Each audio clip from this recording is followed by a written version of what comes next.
नमस्कार दोस्तों, enlighten world research foundation के द राइट पीपल में एक बार फिर आपका स्वागत है। आज हम आपके बीच लेकर आए हैं शहर के युवा समाज सेवी व्यवसायी देवेंद्र देवू जी को। देवेंद्र अग्रवाल एक ऐसे युवा साथी हैं हमारे जिन्होंने अपने छोटी सी उम्र में बहुत सारी चीज़ों का निजी अनुभव इस प्रकार से कर रखा है कि ये व्यवसाय के क्षेत्र में तो दिनों दिन लोगों को अपने तरीके से जागरूक करते ही हैं, साथ ही इनका समाज, अध्यात्म और तमाम तरह के जो विषय हैं चेतना के, उन पर भी विशेष सरोकार रहता है। नमस्कार। नमस्कार मुकेश जी, कैसे हैं गुरु जी? बहुत बढ़िया। आप बड़े दिनों बाद मुलाकात हो पा रही है आपसे। हाँ, ये तो है। देवेंद्र जी, बहुत समय के बाद मुलाकात करने का एक परिचय जो हमारा लास्ट में मैंने आपका लिखा था वो रिटर्न पार्ट है हमारा इनलाइटन वर्ल्ड रिसर्च फाउंडेशन का। उसी का द राइट पीपल हम यूट्यूब चैनल के तौर पर उन लोगों का साक्षात्कार कर रहे हैं जिन लोगों को हम ये मानते हैं कि जो समाज को अलग अलग विषयों पर चेतना दे पा रहा है। तो अगर हम आपसे बात की जाए तो आपके व्यवसाय, अध्यात्म और समाज क्षेत्र, इसके अलावा या इनमें से आपका रुचि का विषय कौन सा है? मुकेश जी, सबसे पहले तो मैं आपका आभार व्यक्त करना चाहूँगा कि आप समय समय पर आकर एक नई ऊर्जा दे जाते हो आप कि भाई आज आपका रिटर्न में आपका इंटरव्यू, कभी कोच कभी कोच, मतलब एक अंदर से पॉजिटिव वेव्स आती है कि मुकेश जी जब भी आप आते हैं तो अपने आप में तरोताजगी हो जाती है। देखिए, ये आज माता रानी की कृपा से आज फिर आए तो पता नहीं आज क्या नया करें। ये आपका बड़प्पन है, आप इतना मान देते हैं बड़े भाई के तरीके से। देखिए, देवेंद्र जी को मैं तब से जानता हूँ जब एक समय था मेरे जीवन में जब कुछ परिस्थितियाँ विपरीत चल रही थी, बहुत पीक आवर्स चल रहे थे जीवन के, कुछ रिसर्च वर्क चल रहा था और साथ साथ परिस्थितियाँ साथ नहीं दे रही थी।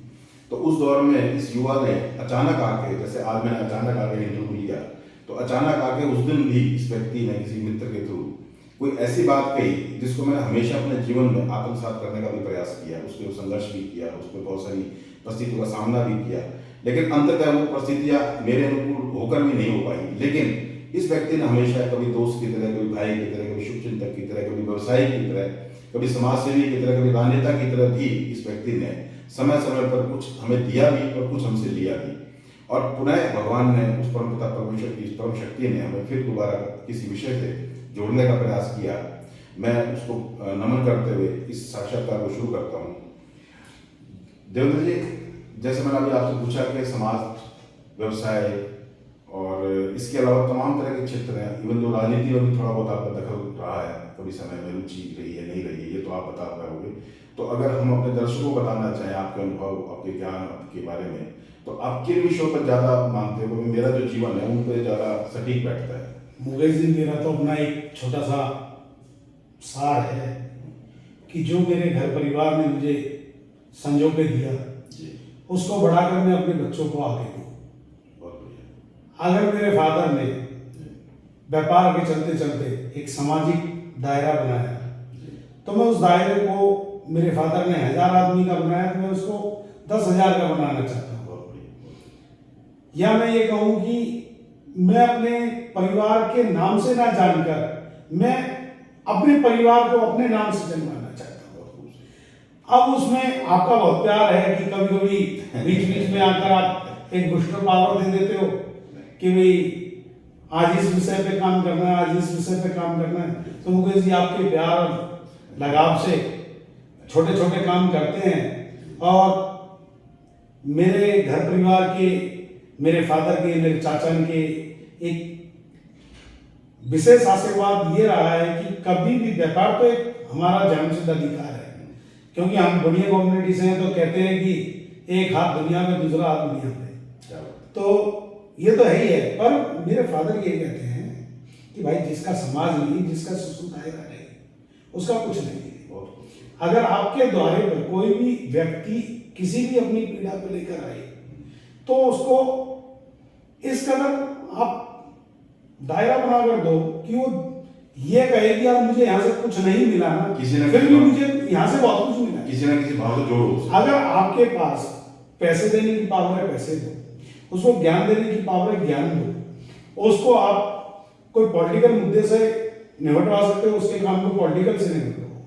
कोई प्रशासनिक काम है, प्रशासन के तरीके से निपटवा सकते हो, प्रशासन के तरीके से निपटो। क्योंकि जो आज हमारा दायरा है, वो दायरा एक व्यापारी होने के नाते एक दायरा ऐसा है कि हमारी सबसे दुआ सलाम रहती है। हम प्रशासनिक भी हैं, हम राजनीतिक भी हैं। अगर आपने देखा होगा कि पूरे देश में अगर हम सोशल नेटवर्किंग की बात करें, धर्म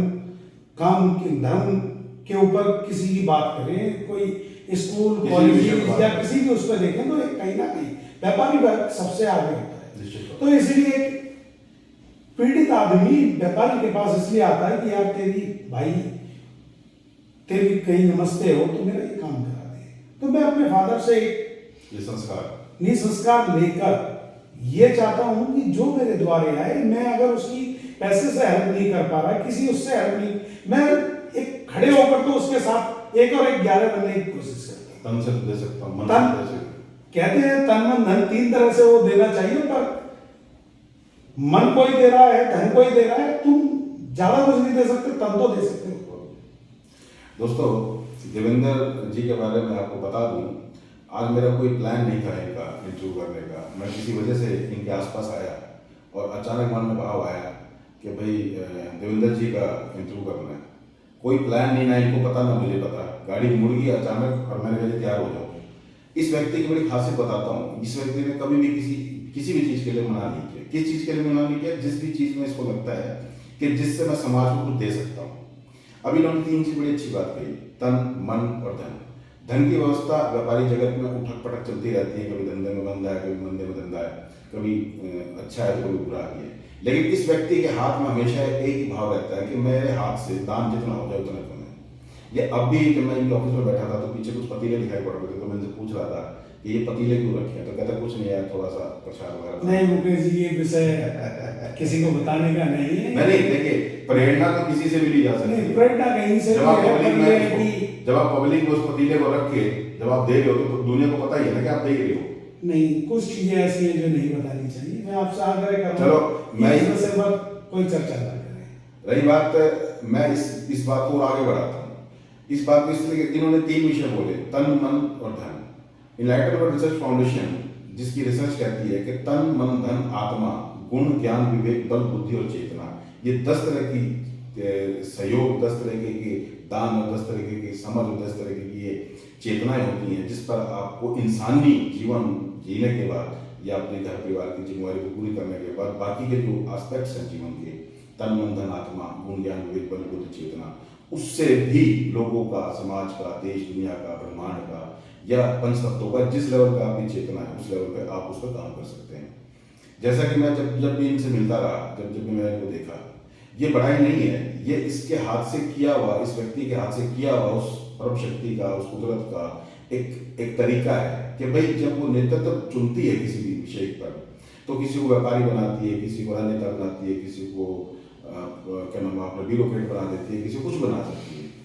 डाकू साधु भी उसी का एक रूप होता है बनाने का। कुछ कार्मिक अकाउंट होते हैं, ऐसा मानते हैं लोग, और कुछ उसको चुना भी जाता है। तो कहने का भाव सिर्फ ये है कि आज जिस विषय पर इनसे बात होनी है, जिन विषयों पर बात हो रही है, उसका मकसद सिर्फ ये है कि इनके पास जब लौट रहा था तो मैं सोच भी रहा था कि अचानक जाने का पर्पस क्या है।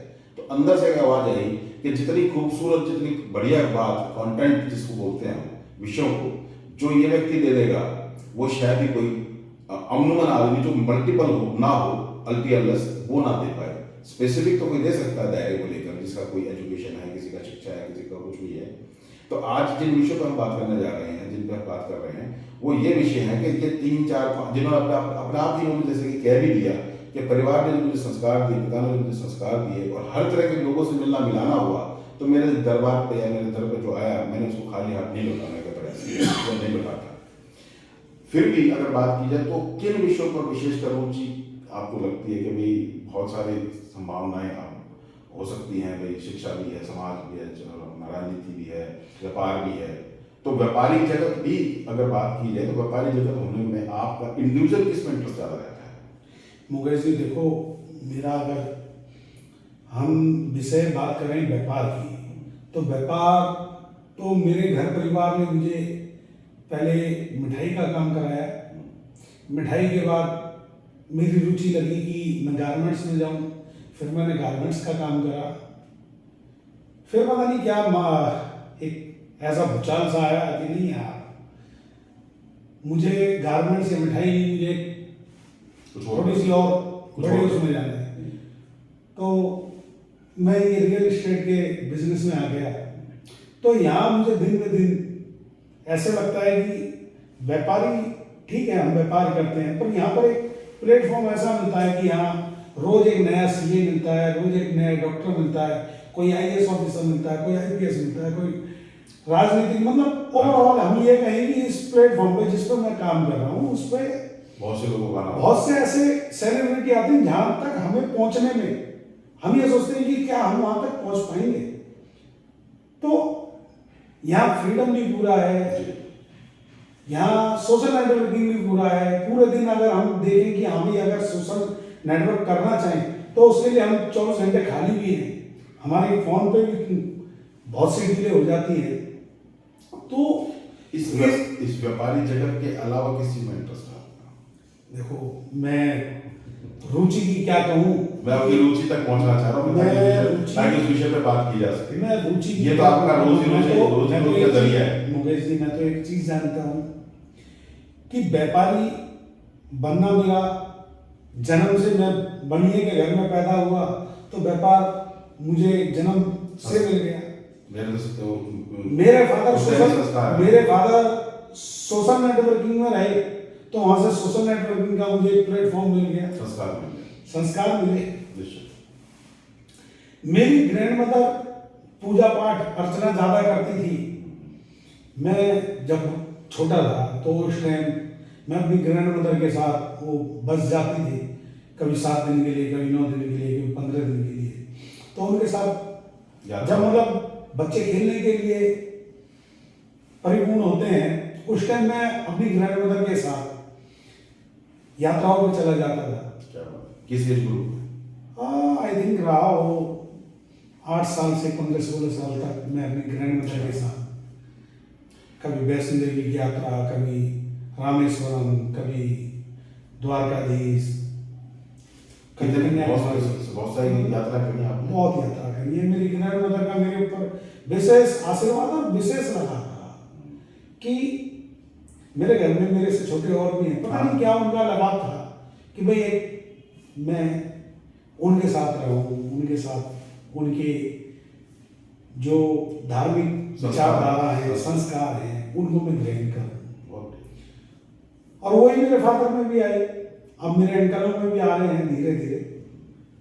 बेसिक क्या है कि धार्मिक होना एक बहुत बड़ी चीज नहीं है, पर धार्मिक शब्दों को यूज करना, धार्मिकता में अंदर तक जाना कि धार्मिकता में हम अंदर क्यों जा रहे हैं। आज पैसा है, पैसा एक उम्र एज तक है। मैं 40 साल, आज मेरी एज है, मैं 50 साल, 60 साल, 70 साल तक कमा लूंगा। वैसे तो जो हम ओवरऑल सिनेरियो देख रहे हैं, 60 साल और 70 साल के बीच में आदमी पूरा हो लेता है। पर मेरा अपना मानना ये है कि जो 60-70 साल की एज में आकर हम धर्म कर्म करते हैं, उसको हम जिस दिन से हम इस लायक हुए कि हम किसी के लिए कुछ करें, तो उसी दिन से अपने दिनचर्या का हिस्सा क्यों ना बनाएं, उस चीज को क्यों ना अडॉप्ट करें। आज हम देखते हैं कि भाई रोड पर ठंड का मौसम चल रहा है, ठंड के मौसम में सड़क पे बहुत ऐसे मनुष्य जनजाति के व्यक्ति हैं जो जिनको ओढ़ने के लिए कंबल नसीब नहीं है या खाने के लिए कुछ नहीं है। कोशिश करते हैं कि अपनी एनजीओ द्वारा, अपने भाईचारे द्वारा 10-50 आदमी मिलकर थोड़ा सा कंट्रीब्यूट करके उन ऐसे आदमियों को, जरूरतमंदों को ऐसी सुविधा मुहैया करनी चाहिए कि जिन सुविधाओं के आधार पर हम देखो देने लायक तो कुछ नहीं है, पर अगर हम किसी को एक टाइम का अपने खाना निकाल के दे दें तो परमात्मा का कहीं ना कहीं ये लगाव रहता है कि इसने अपने पेट में से जो जाने वाला अन्न एक टाइम का त्याग करके किसी को दिया है, तो वो कहीं ना कहीं मेरे को, मेरे परिवार को, मेरे आने वाले बच्चों को वो कहीं ना कहीं फलदायक होता है। बेसिक हम बनिए हैं इसलिए हम उसमें भी प्रॉफिट सोचते हैं कि भाई अगर हम कुछ दान करेंगे तो परमात्मा मेरे को। अच्छा, ये प्रॉफिट किससे सोचता है? भगवान से है जी। मतलब ये बात, ये प्रॉफिट वाला जो पार्ट है दान में, देखो भगवान से उम्मीद करते हैं। देखो क्या हम उम्मीद करें क्या ना करें, पर ये है कि बढ़िया के घर में पैदा हुए तो कहीं ना कहीं ये सोचते हैं कि परमात्मा मैंने एक कटोरा, इसमें भी लाभ देखते हैं, इसमें भी लाभ देखते हैं। देखिए कितनी बड़ी सच्चाई, मतलब कि सच्चाई बड़ी है छोटी है तो अलग बात है, लेकिन उन्होंने बड़ी साहित्य के साथ इस विषय को अपने साथ जोड़ दिया। इसमें कोई शक नहीं है दोस्तों कि इस समाज को, इस देश को, राष्ट्र को या देश दुनिया के जो भी समाजदार हैं उसमें मैक्सिमम लोग जो पैसे वाले लोग हैं निश्चित तौर पर वो उस कुटुंब से आते हैं, उस परिवारों से आते हैं जो वैश्य परिवार का किसी न किसी रूप में हिस्सा है। जब देश दुनिया में किसी भी रूप में कहीं भी कोई भी व्यवस्थित या स्थापित क्यों ना हो, देश में पुराने समय से ही दुनिया में जो बड़े व्यापारी जगत हुआ करता था उसकी जिम्मेवारी होती थी कि वो दान भी करे और वो धर्म भी निभाए, वो विषयों के ऊपर अपना मतलब फाइनेंशियल जो पार्ट रहता था खासकर, क्योंकि धर्म के नाम पर जो चीज़ें होती थी वो साधु संतों की, फकीरों की होती थी। राजनीति की बात करें तो सेवा की भाव होती थी तो राजनेताओं की होती थी। तो जो पैसे का जो पार्ट था वो ज़्यादातर व्यापारी जगत के पास था, तो उसके साथ ये जिम्मेवारी भी थी उस नेचर की या उस सिस्टम की, उस तमाम उस सब विषय की, उस समय की कि आप फाइनेंशियली पार्ट पर जब दान धर्म की बात आएगी तो भी आपको आगे आना होगा। ये इंसान, ये युवा जो 40 साल की उम्र में व्यवसायी है, ये आज इस उम्र में इस बात को एहसास करे बैठे हैं। इनका ऐसा मानना है कि आज अगर मैं अब इस बात को नहीं करते हुए आज तकरीबन लेकर मैं समझता हूँ कि जब से दादी जी हमारी रही होंगी तब से आप इसको लेकर चल रहे हो, व्यापार जगत में बहुत जल्दी उम्र में आगे हो गए। देखो व्यापार जगत में तो मैं क्या कहूँ 21 साल मैं अपने फादर के साथ, अपने चाचाओं के साथ जब 10th या 11th ईयर्स का था, जब से मतलब खेलने का शौक नहीं रहा कभी मुझे कि मैं फालतू में कहीं खेलूं, क्योंकि मेरी ग्रैंड मदर ये कहती थी कहीं फालतू में खेलने जाओगे तो घर में औजार लेकर आओगे। क्या लेकर आओगे? मतलब एक किसी की उलाहना लेकर आओगे। उसको क्या बोलते थे उसे? औजार।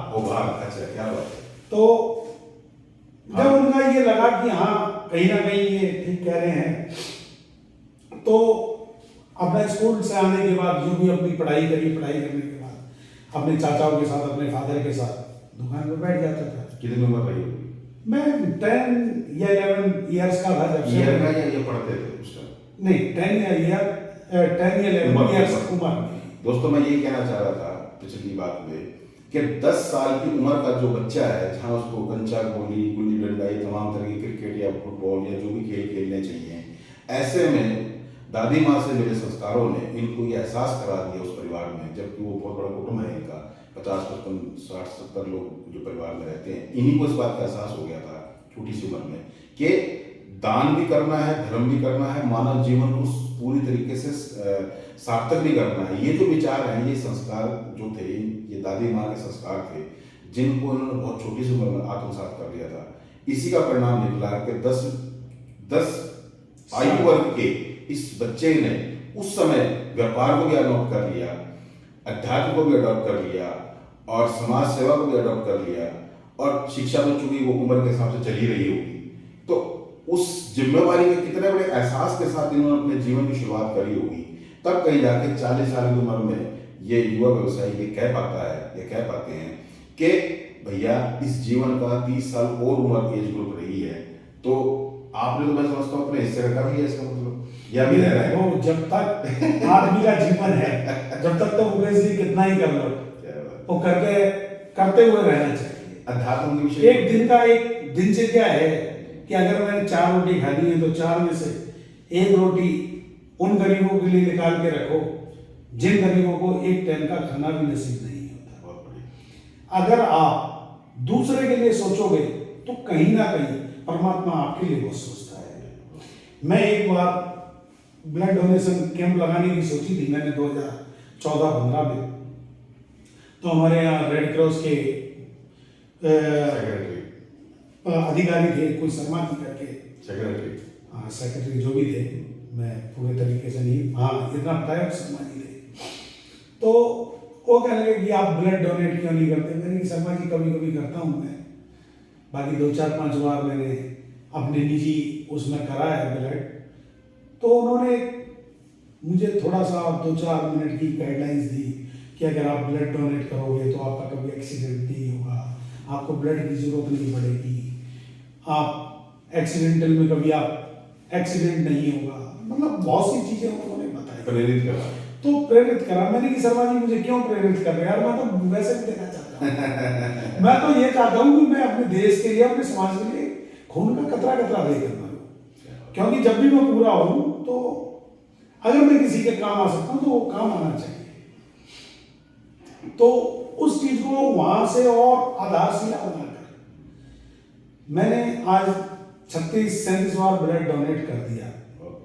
तो अभी पीछे लास्ट ईयर मेरे ख्याल से 2022 की बात है, तो 2022 में मुझे 35 बार का ब्लड डोनेट करने का सम्मान प्राप्त हुआ। यहाँ डीसी महोदय थे मिस्टर जितेंद्र यादव, तो उनके द्वारा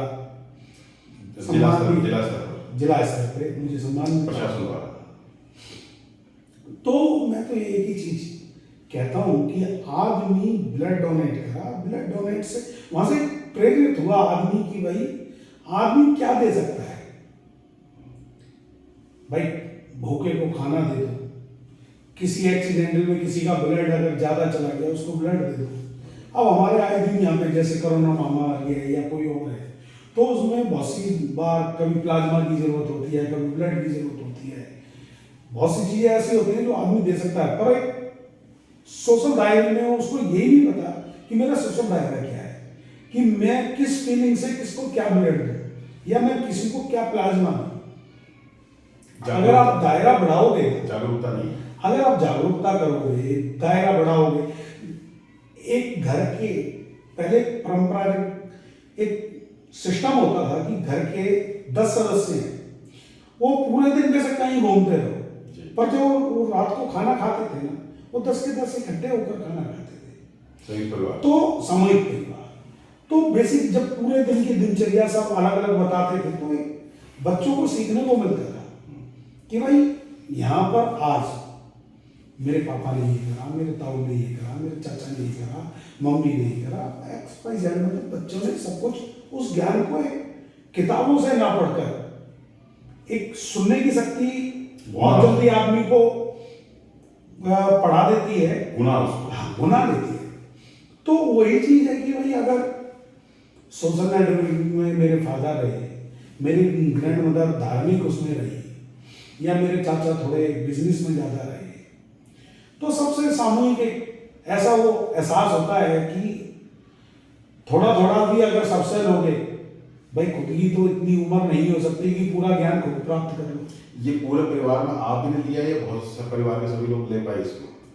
देखो हर किसी का अपना अपना वो है, कोई पैसे की फील्ड में भगता है, कोई सोशल नेटवर्किंग की फील्ड में भगता है, कोई व्यापार की फील्ड में बढ़ता है। अब मेरा एक छोटा भाई है, उसको पता नहीं क्या शौक, कहूँगा मैं तो वकील बनूंगा, भाई तो वकील बन जाए, रुचि अपनी, वो अपनी अपनी रुचि है आदमी की। पर मैं तो एक ही चीज कहता हूँ कि सामूहिक परिवार में रहना, एक आदमी किताब से इतना नहीं पढ़ पाता जितना सामूहिक परिवार में सीख जाता है। सीखता है बिना पढ़े। ठीक है। जैसे मैं ना एक छोटा सा उदाहरण देता हूँ। मैं एक बार आगरा गया था, वहां रिक्शे वाले से अंग्रेजी में बात कर रहे थे और वो रिक्शे वाला भी उससे अंग्रेजी में बात कर रहा था। मैंने कहा कि आगे तो रिक्शे वाले भी बहुत अंग्रेजी पढ़ते हैं। तो जो मेरे साथ मेरे कुलिक थे वो कहने लगे, यार ये पढ़ाई कुछ नहीं है, इनको पढ़ाई बस इतनी आती है किधर जाना किधर आना है। वो अंग्रेजों से उतनी ही बात कर सकते हैं कितने में जाना है और कितने में कहाँ छोड़ना है। तो बेसिक उनको रिक्शे वालों को उतना गुना गया, उन्होंने अपने ज्ञान को कि मैं कहाँ ड्रॉप करूँ और कहाँ से आपको पिकअप करूँ। उस रिक्शा वाले ने उस अंग्रेजी को उतना ही बोला कि भाई मुझे कहाँ ड्रॉप करना, मुझे कहाँ ड्रॉप करना, कहाँ कितने पैसे देने। दोस्तों देखिए, दो तीन चीज बड़ी निकल के आई है देवेंद्र जी के साक्षात्कार में। एक तो इनका ये मानना है कि संयुक्त परिवारों की जो परवरिश है, जिन परिवारों में वो लोग औरों से ज्यादा बेहतर परवरिश बच्चों को दे पाते हैं, क्योंकि जितना बच्चा स्कूलों से या तमाम तरह के विषयों से सीख पाता है उससे कई गुना वो संयुक्त परिवार में जो परिस्थितियां बनती है उससे ज्यादा सीख पाता है। एकल परिवार की प्रचलन बढ़ता जा रहा है, अभी बढ़ा हुआ है, संयुक्त परिवार है नहीं। ये लकीली एक संयुक्त परिवार है, अग्रवाल परिवार है समाज का। और आपके नोटिस के लिए बता दूं कि अग्रवाल समाज के जो वरिष्ठ जो समाज है का जो शीर्ष है उसके प्रधान के पदों पर भी ये शोभित रहे अपने समय में। अभी मुझे नहीं पता अभी हाल में आप है कि नहीं। अभी तो फिलहाल एनजीओ को हमने थोड़ा सा छोड़ा हुआ है, क्योंकि श्री महाराज कृष्ण फाउंडेशन फरीदाबाद के नाम से हमारी एक एनजीओ थी जिसमें हम गरीब कन्याओं की शादियां करते थे। तो आप उसके प्रधान हैं? हाँ, मैं उसका प्रधान अभी तक था कह लो या हूँ कह लो, क्योंकि हमने कोरोना से अभी तक कोई प्रोग्राम नहीं करा। और देखो, प्रधान होना या ना होना ये अलग की बात है, करते रहते ना। क्योंकि मेरा ना अपना मानना ये है कि अगर हम 100 जनों की यूनिटी को लेकर चलते हैं तो प्रधानी तो अपने आप में होती है। प्रधान ठप्पा लगने से प्रधान नहीं होता। प्रधान वो होता है जिसको कुछ करके दिखाना होता है। प्रधानी ऐसा नहीं कि मैं प्रधान हूं और मैं कुछ करूं नहीं। अगर कोई मुझे मेरे नाम से जानता है तो मैं अपने आप में प्रधान हूं।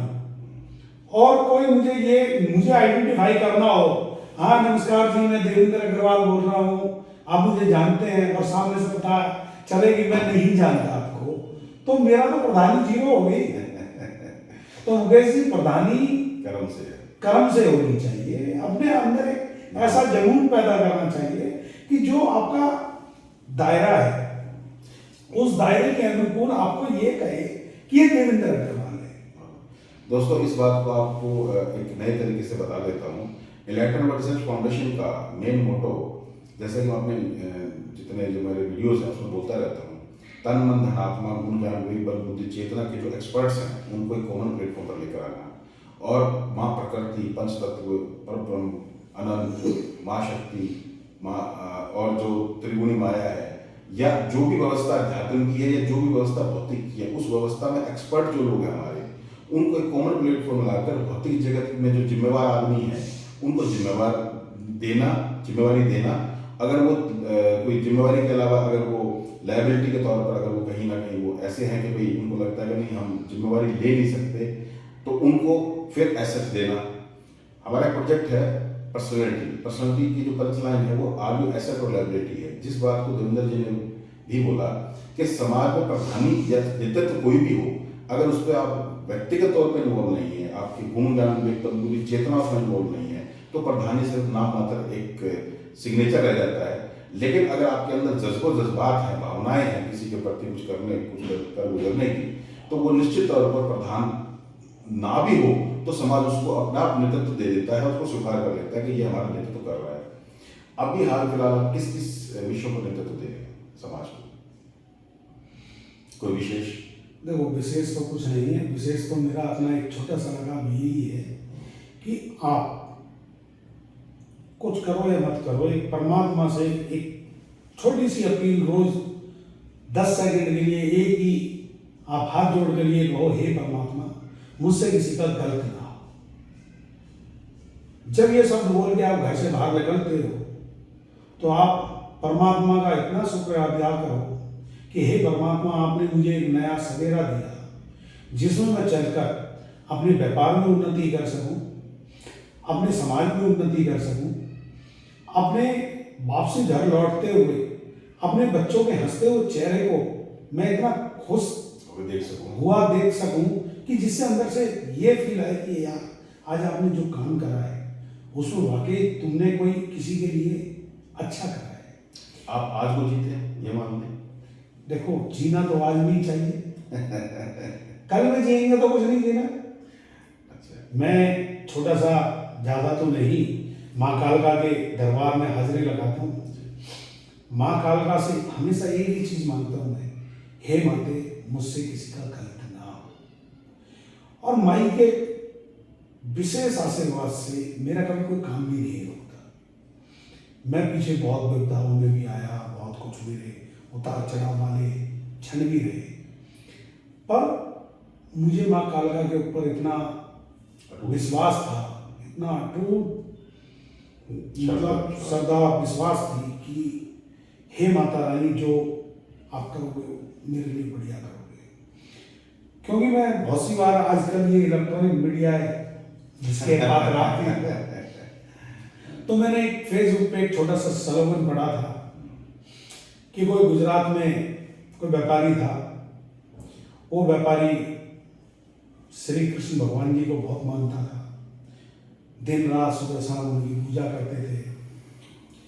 एक दिन पता नहीं उनके अचानक क्या जीवन में भूचाल आया, उनका सब कुछ तबाह हो गया। जब सब कुछ तबाह हो गया तो उन्होंने कृष्ण भगवान जी से बहुत कि मेरे से ऐसे क्या गुनाह हुआ कि जो मेरे से ये चीज़ हुई। पर चंद दिनों बाद उनका वो प्लेटफॉर्म दोबारा से ओके हो गया। कहने लगा, प्रभु मैं आपकी इतनी सेवा करता हूँ, इतना वो करता हूँ, मुझे ना एहसास नहीं होता कि आप मेरे साथ मतलब आदमी ये चाहता है कि मुझे परमात्मा मेरे साथ है तो उसका एहसास भी होना चाहिए। तो पता नहीं परमात्मा ने भी उस व्यक्ति की क्या सुनी। परमात्मा ने रात को सपने में कहा कि जब तुम समुद्र के किनारे रोज सैर करने जाते हो, अभी तुम्हारे 2 कदम चलते हैं, अब कल से आप देखना अगर सैर करने जाओ तो मैं तुम्हें साथ होने का आभास कराऊंगा, आपके 4 कदम दिखेंगे। तो अगले दिन से जैसे जाना चालू हुआ तो वो 2 की जगह 4 कदम, तो खुश होने लगा कि परमात्मा मेरे साथ। अब मैं क्या कहूँ कि पता नहीं परमात्मा ने उससे वापसी कुछ लेना चाहा या उसकी अटूट प्रेम श्रद्धा विश्वास को परखना चाहे, उसको दोबारा डाउनफॉल आ गया। अब वो एक दिन समुद्र किनारे बैठा हुआ अपने दुखड़ों को रो रहा था कि भाई मेरे साथ ऐसा क्या हुआ, मेरे साथ तो परमात्मा भी है, ये भी है, वो भी है, मेरे साथ फिर भी ऐसा हुआ, इसका मतलब परमात्मा मेरे साथ नहीं है। पर चलो वो फिर रोज दिनचर्या वही 2 कदम रोज, वो मेहनत हुई, सब कुछ हुआ। सब कुछ होने के बाद साल बीते, 2 साल बीते, 5 साल बाद उसका दोबारा से प्लेटफॉर्म तैयार हो गया और पहले सब लाख करोड़ का था तो कई गुना ऊपर हो गया। अब वो परमात्मा से फिर एक दिन रात के अंधेरे में कि हे परमात्मा, मुझे कोई गिला शिकवा नहीं था किसी से भी, मेरे कर्म रहे, मेरे धर्म रहा, मेरा कुछ भी रहा, पर मुझे आपसे खाली एक गिला शिकवा है, आपने भी मेरा साथ छोड़ दिया इन पैसों का। पर पता नहीं उस व्यक्ति को क्या लगा क्या नहीं लगा, जो उसके मन में श्रद्धा थी, जो विश्वास था, जो उसका भाव था, वो उसने बोल दिया। तो रात को फिर उसी दिन सपने में कृष्ण भगवान जी ने कहा, अरे मूर्ख, तू किस भाव विश्वास किसकी बात करता है? देख, मैं तेरे पहले भाव में ये आया कि तेरा भाव बहुत अच्छा था, मैंने तुझे करोड़पति अरबपति बनाया। फिर तुझमें थोड़ा सा अहंकार होने लगा कि मेरे साथ मेरा परमात्मा भी चलना चाहिए। अरे मैं तो तेरे रोम रोम में हूं। तू किसी गरीब की मदद करेगा तो मदद मैं तेरी करूंगा। तू व्यापार में से 4 पैसे निकाल कर किसी गरीब कल्याण उसमें डालेगा तो मैं तेरे 4 पैसों की जगह 4 करोड़ रुपए तुझे दूंगा। तो जब तुझे अहंकार आ गया तो मैंने अपना हाथ खींच लिया। हाथ खींचने के बाद जब तेरी बेसिक मेरा तो प्रिय सदस्य भी था, तो इसलिए मैंने हाथ तो खींचा, पर मूर्ख तुझे ये नहीं पता मैं तुझे अपनी गोदी में लेकर चलता था। जो समुद्र के किनारे बाद में तेरे 2 कदम थे, वो 2 कदम तेरे नहीं थे, वो मेरे थे। तो इसलिए आदमी जब उसने कहा कि हे प्रभु मुझ पे तो गलती हो गई, मुझे क्षमा करो, तो उसने अपनी गलतियों को भगवान से श्रद्धापूर्वक माफ करने के लिए बोला। तो उससे मुझे एक छोटा सा ज्ञान प्राप्त हुआ कि परमात्मा को सच्चे मन से अगर मानोगे तो आपके यहाँ पर बैठा हुआ है और उससे कुछ भी मांगोगे वो तुम्हें मिलेगा, पर दिल और दिमाग में कभी अहंकार नहीं है। अहम और वहम नहीं करना। अहम और वहम नहीं है। ये वहम, ये सब वहम है। एक शब्द है वो भगवान।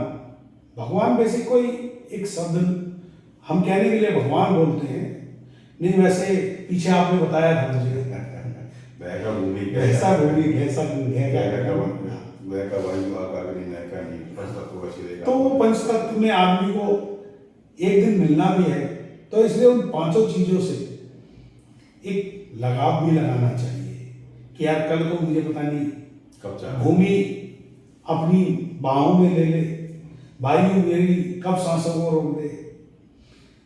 तो उन चीजों को देखते हुए हमें आपके पीछे मुझे बहुत बढ़िया बात लगी थी मुकेश जी, जब आपने कहा था कि यार ये ना तुम भंडारा करते हो, भंडारे में थर्माकोल की प्लेटें नहीं, उस चक्कर में आपने बोलना नहीं छोड़ दिया।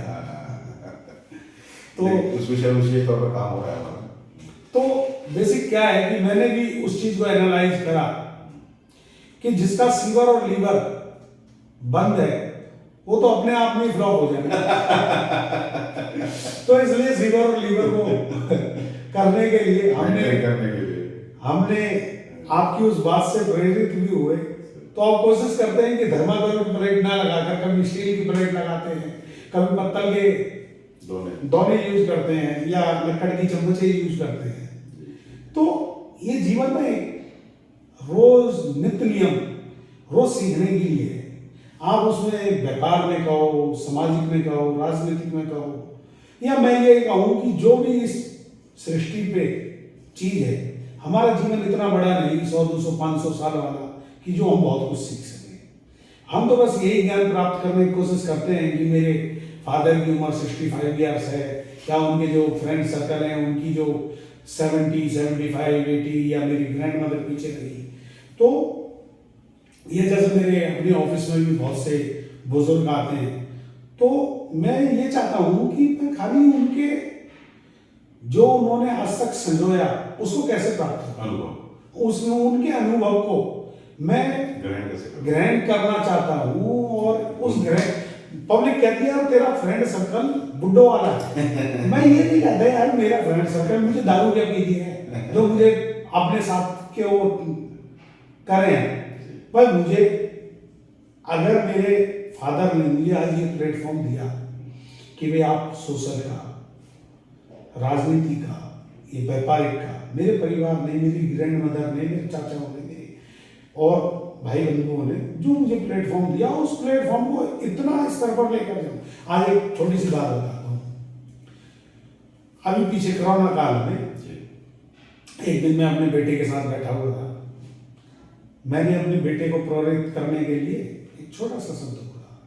मैंने बेटे तुझे ना, तू इतना पढ़ता, तेरे नंबर बहुत बढ़िया आते हैं, अगर तू हनुमान जी की 40 रोज पढ़ेगा ना नहाने के बाद बिना खाए पिए, तो हनुमान जी तुझे और बल बुद्धि देंगे। और उसको मैंने इस तरीके से प्रेरित करा कि ऐसी लालच दिया उसको कि भगवान के प्रति, कि भगवान को अगर तुम मानोगे तो भगवान तुमको बहुत कुछ देगा। जोड़ा उसको। उसको मतलब भगवान के प्रति उसको जोड़ा। अब वो नित्य नियम रोज सुबह 6 बजे 5:30 बजे उठता है, 6 बजे तक अपना नहा धोकर पहले पूजा करता है, फिर स्कूल जाता है। तो मैं अपने जीवन में मुझे अपने आप को इतना गर्व महसूस होता है कि मैंने बेशक अपने बेटे को ही भगवान से जोड़ा। अगर वो आगे 10 जनों को जोड़ेगा, 10 जने आगे 100 जनों को जोड़ेंगे, तो ये जो समाज में ये जो गंदगी आजकल फैल रही है कि 3 साल के बच्चे से ले 5 साल की बिटिया से ले, बिटिया तो हमारी भी है। मैं कालका माई का थोड़ा सा गुणगान करता हूँ, तो साल में 2 बार जैसे विधि विधान से, तो हम क्या कहें, पर एक अपने से जो बन पड़ता है उस तरीके से हम जो पूजा अर्चना करते हैं, हम देखते हैं कि यार 9 देवियां 9 कन्या कहाँ मिलेंगी।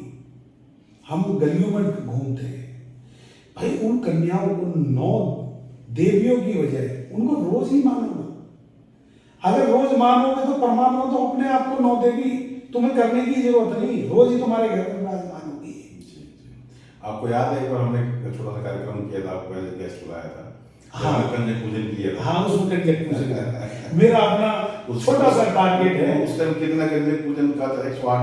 उस टाइम 108 करा था। तो मैं रोज सोचता हूँ कि यार वो 1008 कैसे 1008 का प्लेट होम नहीं। वो संकल्प मैंने आपको दिलाया था, याद हो आपको? मैं वही संकल्प याद मैंने आपको करता हूँ। 108 की भी सोची थी, 1,08,000 की भी सोची थी। माता रानी मुझे इतना सक्षम करे कि मैं 108 की भी पूजा करूं। पर मैं थोड़ा सा खाली आपके माध्यम से, आपके चैनल के माध्यम से, आपकी एनजीओ के माध्यम से अपने सभी भाई बंधुओं को एक चीज कहना चाहता हूं कि कंजक पूजन साल में 2 दिन होते हैं, पर हम अपने बच्चों को वो संस्कार नहीं दे पाते। बस खाली ये कहते हैं कि आज माता रानी का वो है, अष्टमी मनाई, नवमी मनाई, बेटा पूजन करे और चलो जी जाओ। बेसिक हमको ये बताना चाहिए अपने बच्चों को कि बेटे ये जो सामने लड़की देखी ना, ये एक देवी का रूप है, ये एक तेरी बहन का रूप है, शक्ति का रूप है, ये तेरा एक माँ का रूप है, ये तेरा एक सामाजिक या एक महाशक्ति का रूप है। आप इसको गलत निगाहों से मत देखो। देखो, आदमी कहता है कि अरे ये तो ज्ञान वाली बातें बहुत देते हैं और होता कुछ नहीं है। पर मेरा अपना मानना ये है कि आप कोई पूजा मत करो, कोई अर्चना मत करो, कोई कुछ मत करो। अगर किसी की बहन बेटी तुम्हारे पास आई तो उसको एक देवी का रूप मान लो। मैं भगवान में आस्था रख के कहता हूं कि आपको कहीं किसी मंदिर, मस्जिद, गुरुद्वारे जाने की जरूरत नहीं पड़ेगी। आपका काम वहीं खड़े हो जाएगा। तो इसलिए आप साल में 2 दिन नहीं, 365 दिन हर कन्या में वो देवी खोजो जो देवी की आप पूजा अर्चना नवरात्रों के टाइम करते हो। अगर आपने वो कन्या रूपी देवी आपने 365 दिन ढूंढ ली तो आपको मैं परमात्मा का विश्वास दिलाकर ये कह सकता हूं कि आपको 9 देवी पूजन करने की जरूरत नहीं पड़ेगी। वैसे तो एक काम ये भी कह सकते हैं आप, डेली की जो भी हमारे दर्शक और श्रोता सुन रहे हैं, डेली की जो जिन तक ये आपका इंटरव्यू पहुंचे, डेली की वो लोग एक देवी के रूप में कंजक को पूजन, तो भी वही बात जी। मेरा 365 दिन कहने का मतलब मेरा वही जितने लोग सुन पा रहे हैं। क्योंकि अभी मैं पीछे बोला कि आदमी ना पढ़ने लिखने की बजाय जब सोशल नेटवर्किंग में जाता है कि हाँ जी मैं क्या समझ रहा हूँ, क्या सुन रहा हूँ, क्या बोल रहा हूँ, तो उससे आदमी ज्यादा सीखता है। अगर हम ऐसी विचारधारा पूरे अपने समाज में लाए तो ये आए दिन जो बच्चियों के साथ रेप कांड होते हैं, ये रेप कांड होने बंद हो जाएंगे। वैसे तो हमारी गवर्नमेंट इन चीजों के ऊपर रोज कुछ नयापन लेकर आती है कि जिससे कि बच्चों की सुरक्षा बढ़े। पर मैं गवर्नमेंट से भी एक चीज कहना चाहता हूं कि हमारी गवर्नमेंट ने हिंदी विषय बना रखा है, इंग्लिश विषय बना रखा है, मैथ बना रखा है, मतलब जो भी विषय है। पर एक हमारे जैसे मैं भी पढ़ा हूं, पहले पीटीआई होती थी, पीटी बोलते थे जिसको, स्पोर्ट्स टीचर, उसमें खाली योगा व्यायाम कराया जाता था। पर मैं आज आपके चैनल के माध्यम से मुकेश जी ये कहना चाहूंगा अपनी गवर्नमेंट को, अपने सभी जितने भी ज्ञानी हैं उनको एक चीज कहना चाहूंगा कि गवर्नमेंट से एक ही अनुरोध करें कि पर्टिकुलर सेल्फ डिफेंस का भी एक सब्जेक्ट होना चाहिए, जिससे कि हमारी बहन बेटियां सुरक्षित रहे। बेशक उसमें लाठी चलाना सिखाएं, तलवार चलाना सिखाएं, टाइकंडो सिखाएं, जूडो सिखाएं, मतलब हमारी अपनी बहन बेटियों को इतना सेल्फ डिफेंस होना चाहिए कि जैसे हम विदेशों में जाकर अपने देश का नाम रोशन करते हैं कि हाँ जी हम भारत देश से हम डॉक्टर हैं। आप शक्ति को शक्ति दिलाने की बात कर रहे हैं। हाँ, शक्ति को उभारना चाहता, कोशिश करना चाहता हूँ। बाकी गलती क्षमा अगर कोई बड़ी खूबसूरत बात कही है देवेंद्र जी ने, मैं सुन रहा था बड़े से। मैंने आपको क्या बोला, मैं जब शुरू में इंटरव्यू शुरू कर रहा था तो ना तो इनको पता था किन विषयों में बात करनी, ना मुझे पता था। और मैं जब इंटरव्यू करता तो प्री प्लान करके नहीं करता, ना हम प्री प्लान करके करते, जो परमपिता परमेश्वर का रूप हमें बताता है वही पूछते हैं सामने वाले से। अभी इन्होंने बड़ी खूबसूरत बात मैंने उनको जान के छोड़ा ताकि बोले, ताकि वो कॉन्टेंट समझ में आए जिस विषय पर मेरे को लाना चाह रहा हूँ। आपके नोटिस के लिए बता देता हूँ अपने दर्शकों श्रोताओं के लिए, बड़ी खूबसूरत दो चीज़ें उन्होंने बताई। एक तो 365 दिन जितने भी हमारे दर्शक हमारे श्रोता सुन रहे हैं या इनके माध्यम से जो दुनिया में लोग सुने इस इंटरव्यू को, वो अपने घर में, अपने आस पड़ोस में, अपने देश दुनिया ब्रह्मांड के आसपास के जितना बड़ा दायरा है उन लोगों का, जितने बड़े लेवल पे लोग नेतृत्व कर रहे हैं समाज सिस्टम का, वो लोग अपने आप पर कंजक पूजन के रूप में एक बेटी को जो आपको अपने आसपास किसी भी रूप में दिखती है, गरीब है, जरूरतमंद है या राह पे चल रही है, उसको आप कुछ खाने को दें ताकि उसका शरीर ठीक रहे, वो हेल्दी रहे, क्योंकि उसने कल को बहन बनना है, बेटी बनना है। इसके अलावा भी उसने एक जिम्मेवारी निभानी है कि मातृत्व का उसको जो चाहिए, जो उसको जो जिम्मेवारी कुदरत ने दी है, तो उसके लिए उसको एक शरीर वापस देना है सिस्टम को, तो उसके लिए वो पावरफुल होनी चाहिए। ये तो रही उसके शरीर की बात। दूसरी, जब वो स्वस्थ तो रहेगी इस शरीर के उस खाने पीने और ओढ़ने पहनने के जो आप उसको सहायता करेंगे, लेकिन अगर वो सुरक्षित रहेगी तो उसके लिए गवर्नमेंट के पार्ट पे इन्होंने आह्वान किया है, सिस्टम के पार्ट पे या उसकी बात करी है कि उनको सुरक्षा के जितने भी जो विषय हैं उनकी जानकारी दिलाई जाए विषय के तौर पर स्कूलों में, और उनको वो ताकत जागृत करी जाए, उनके दिलो दिमाग में वो कॉन्फिडेंस जागृत किया जाए, वो आत्मविश्वास जागृत किया जाए, जिससे कि वो अपने आप को सुरक्षित तो महसूस करें ही, और आसपास के माहौल में 10-20 बच्चा जो भी जब इकट्ठे चलें तो सुरक्षित होकर चलें, सुरक्षित हो। इसके लिए मैं इस विषय को बहुत लंबा, क्योंकि देवेंद्र जी के बारे में खास बात मैं बता देता हूँ, जब विषयों पर बात होती है तो बहुत घंटों हो जाते हैं 3-3, 4-4, 5-5 घंटे सारा सुबह बैठते शाम तक चलता रहता है। Enlighten personality, enlighten teacher, enlighten student, monkey planet, श्वान सेवा, Gaudham Govendra, these are more than 40 project enlighten foundation के। इनके लिए इनका खुद का भी मंच है, इनका जो अपना एनजीओ है उसमें भी, और हमारे पास भी ट्रस्ट है उसमें भी मिलकर नए विषयों को लेकर जल्दी आ रहा हूँ, जिसमें इनकी जो इनका अनुभव है, जो इनका ज्ञान है, जो गुण है, वो आपके साथ रेगुलर साझा कर सकें। तो उसके लिए हम कुछ ऐसे क्या नाम है श्रोताओं ऐसे विद्वानों को ढूंढ रहे हैं जो विषयों की जानकारी रखते हैं, जिन विषयों पर समाज सेवा या तमाम तरह के विषय हैं।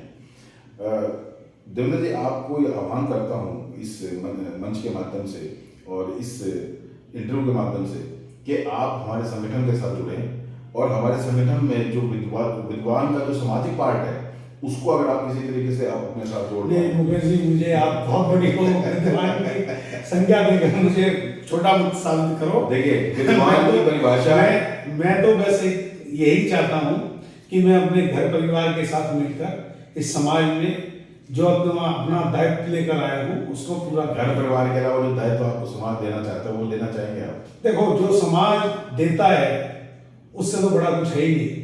इनलाइटन वर्ल्ड रिसर्च फाउंडेशन समाज का हिस्सा है। हम एक चीज यही कहेंगे आपके चैनल के माध्यम से मुकेश जी, कि समाज जो भी मेरे को या मेरे परिवार को जिम्मेदारी देगा, उस जिम्मेदारी को हम बाइज्जत द्वारा।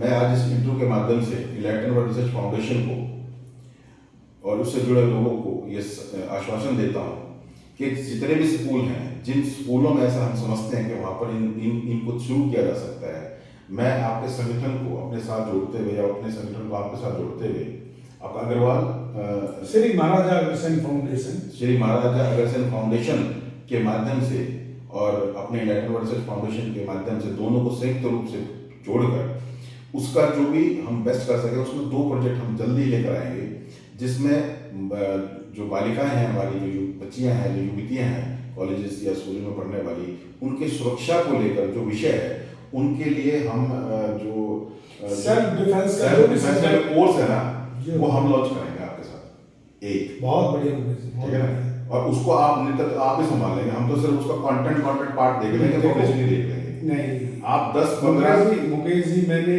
यहाँ पर आप मुझे बहुत बड़ा भार देने की कोशिश कर रहे हैं, पर मैं इसमें मैं आपके इस चैनल के माध्यम से और जो मेरे सुनने वाले मेरे जितने भी मेरे मित्रगण हैं, मैं उनसे एक ही चीज का आग्रह करता हूँ। देखो, मैं इस लायक नहीं कि मैं इतना कुछ कर सकूं, पर आप जितने भी मेरे सुनने वाले विशेष वर्ग के व्यक्ति हैं, सब अपने एक ट्विटर अकाउंट से, एक ईमेल अकाउंट से, एक व्हाट्सएप से, एक फेसबुक से, जो भी सोशल नेटवर्किंग से आप सिस्टम जोड़ सकते हैं। इस गवर्नमेंट के, हरियाणा सरकार या भारत सरकार के कानों में ये आवाज पहुंचा सकते हैं कि आप लैंग्वेज का सब्जेक्ट जैसे यूज करते हैं, जैसे मैथ का सब्जेक्ट यूज करते हैं, जैसे आप एक वैज्ञानिक साइंस का सब्जेक्ट यूज करते हैं, पॉलिटिकल साइंस का, उसी तरीके से मेरे अपने सोशल दायरा क्या बोलूं, इस देश की बहन बेटियों के लिए एक सेल्फ डिफेंस का सब्जेक्ट हर स्कूल में, हर बोर्ड में कंटिन्यू लागू करें, जिसमें जैसे हमको नंबर मिलते हैं कि भाई इतने क्वेश्चन पूरे करने पे इतने अंक मिलेंगे, उसी हिसाब से कि जो जितनी बढ़िया प्रैक्टिस करेगा, जो जितना सेल्फ डिफेंस करेगा, उसको उसके आधार पे भी अंक मिलेंगे। तो इसमें मैं अकेला कुछ नहीं कर सकता, मेरे साथ मिलने वाले जितने भी आप व्यक्ति हैं, जितने भी आप बुद्धिमान, सामाजिक, प्रशासनिक, राजनीतिक या आध्यात्मिक या जितने भी एनजीओ से जुड़े हुए व्यक्ति हैं, वो सब भारत सरकार से एक ही अपील करें कि एक नई अमेंडमेंट लाई जाए, सेल्फ डिफेंस का एक ऐसा सब्जेक्ट लेकर आए कि जो हमारी बहन बेटियों की सुरक्षा मुहैया करा सके, ना कि हम किसी पर आधारित रहे कि इसकी सुरक्षा ये मुहैया कराए। एक पुलिस हमारे यहाँ पर एक बहुत बढ़िया, अभी हरियाणा सरकार ने एक सेल बना, वुमेन सेल कह लो, या मतलब एक लड़कियों के प्रति फोर्स स्थापित करी है कि वो लेडीजों की सुरक्षा प्रदान करे।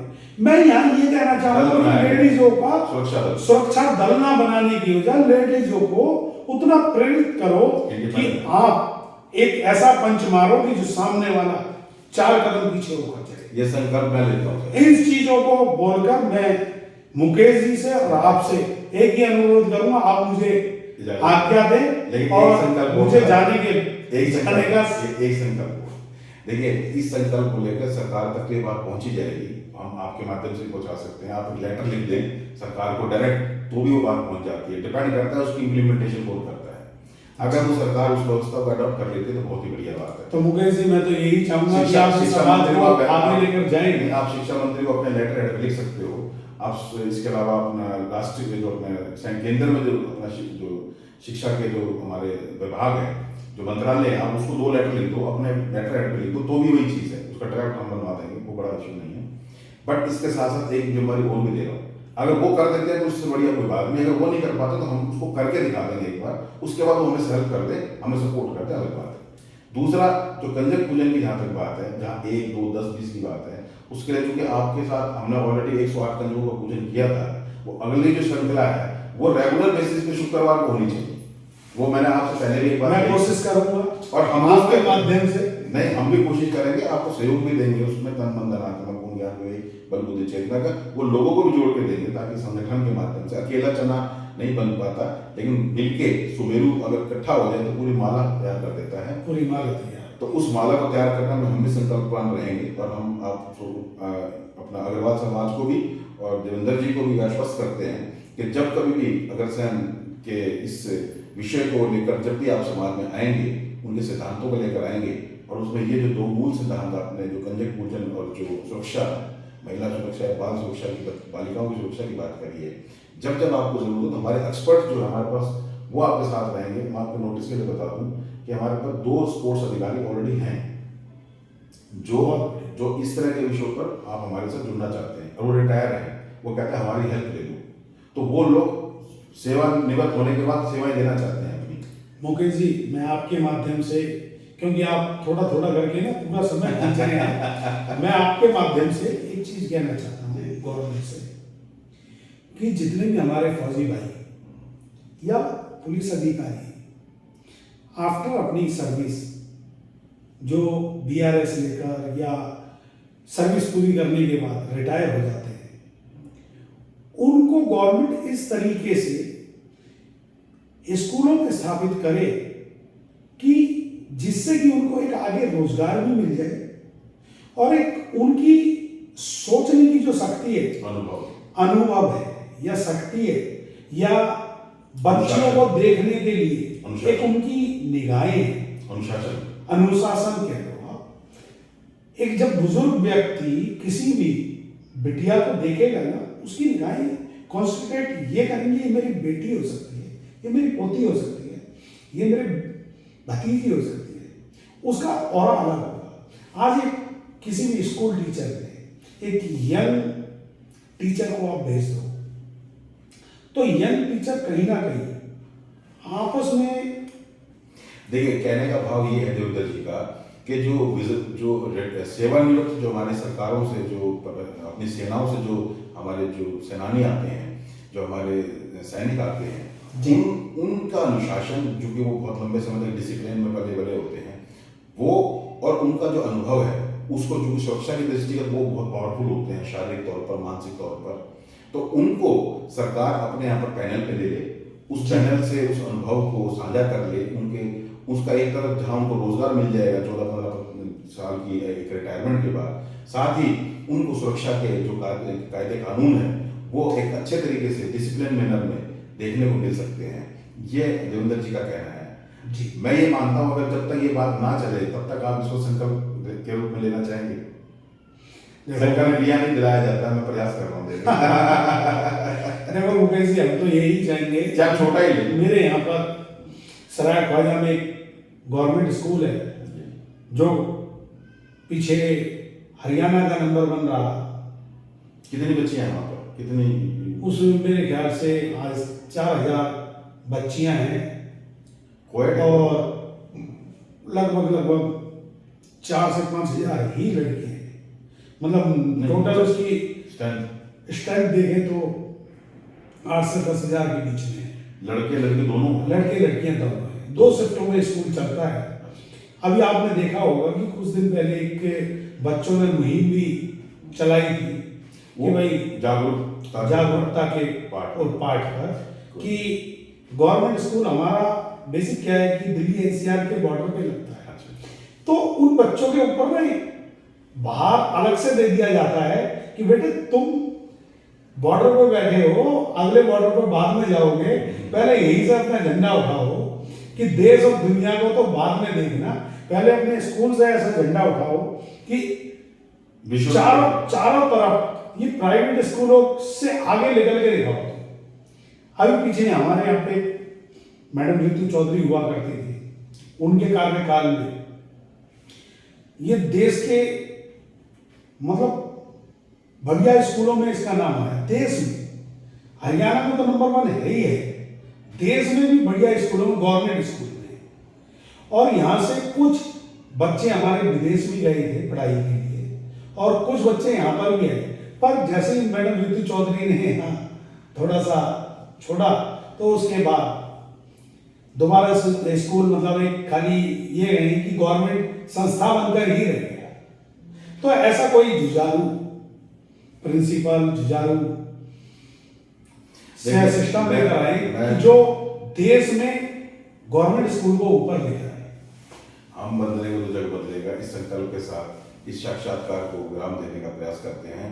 और देवेंद्र जी द्वारा कही भी इस बात को कि बच्चियों को अपना संस्कार के तौर पर जो सुरक्षा के जो नियम कायदे कानून है वो अनुभव के तौर पर सिखाए जाएं, उनका शरीर मजबूत रहे उसके लिए उनको फिजिकल और मेंटल हेल्थ के लिए प्रेरित किया जाए, उनको अच्छा नरिश खाना भोजन वगैरह के लिए आस पड़ोस के परिवार या समाज के जो भी लोग हैं अपने अपने स्तर पर बेस्ट ऑफ द बेस्ट कार्य करें। और उसको हम भी अपने लेवल पे प्रयास करेंगे कि उसको किसी न किसी तरीके से शुरुआत कर दें, क्योंकि बोलने में और करने में जितना वक्त लगेगा उसको सोचने में कि ये हुआ या कि नहीं हुआ, उससे बेटर ये उसको कर दिया जाए।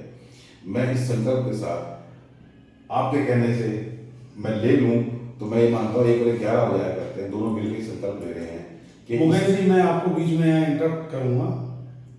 मैं ये भी संकल्प ले भी सकता हूँ और दे भी सकता हूँ कि जैसे माननीय मोदी जी ने एक संकल्प लिया, मैं ये देश नहीं झुकने दूंगा, मैं ये देश नहीं बिकने दूंगा, उसी तर्ज पर मैं इसमें एक लाइन और जोड़ना चाहता हूँ कि मैं इस देश की बेटियों को इतना मतलब हल्का नहीं होने दूंगा, इस देश की हर बहन बेटी को इतना शक्तिशाली मजबूत बना दूंगा कि इस देश में इस देश की बहन बेटियों की तरफ जो निगाह टेढ़ी करेगा उसकी निगाहें फोड़ दी जाएंगी। अब उसको आप किस तरीके से प्रदर्शित करोगे वो आप ज्यादा ये कहना चाहते हैं कि भाई जो भाव है उस माँ शक्ति का रूप है, उस माँ शक्ति के रूप में बहन बेटियों को भी उन्होंने एक माँ के रूप में देखा है और उस माँ को उसकी शक्ति का एहसास हो जाए उसके लिए उसको कुछ चीज़ों का एहसास कराने के लिए एक शिक्षा दी जाए। उस शिक्षा का या ज्ञान का अनुभव होने के बाद वो अपने आप में इतनी सबल है कि उसको किसी चीज़ की जरूरत नहीं पड़ेगी, वो अपने आप में सक्षम है। तो उस ताकत को एहसास दिलाने के लिए इन 2 संकल्पों को हम लेने का प्रयास करेंगे और आप लोगों का सहयोग उसमें बना रहना चाहिए। मैं इन्हीं शुभकामनाओं के साथ देवेंद्र जी से आज विदा लेता हूँ और आप लोगों का धन्यवाद करता हूँ। नमस्कार।